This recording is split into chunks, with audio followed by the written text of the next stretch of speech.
ចប់ហើយបងប្អូនមកថ្ងៃនេះលេចទុកមួយបាត់ហើយ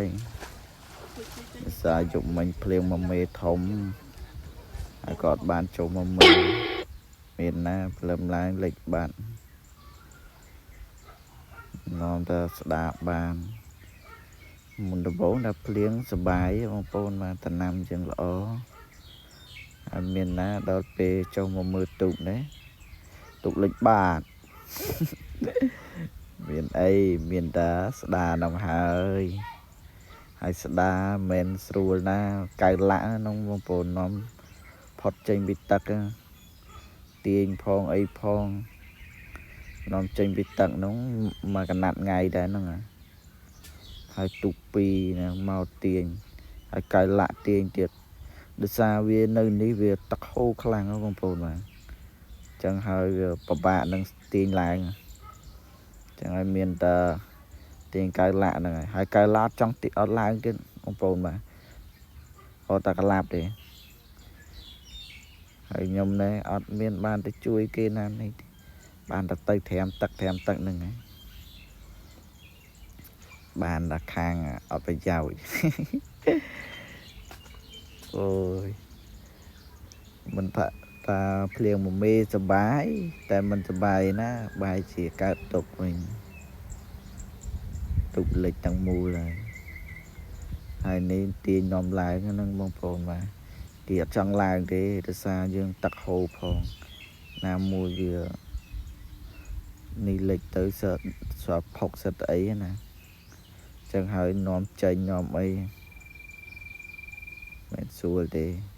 ចឹងហើយពុកម៉ែបងប្អូនត្រូវតែប្រយ័ត្នពេលភ្លៀងអីត្រូវចុះទៅមើលទុកផងកុំឲ្យលិចដូចខ្ញុំនេះលិចបាត់ហើយគ្នា 4-5 នាក់នាំតែទាញឡើងពួកអីវាយ៉ាប់បងប្អូនបាទភាសាយើងវាទឹកទលេដឹងស្រាប់ហើយតើលិចទៅវាមិនងាយនឹងស្ដារមកវិញហើយនេះបានឡើងមកខ្លះហើយនាំតែស្ដារបាននោះកៅឡាក់ 2-3 ខ្ញុំនេះកៅឡាក់ខាងលើផងខាងក្រោមផងទាញនាំឡើង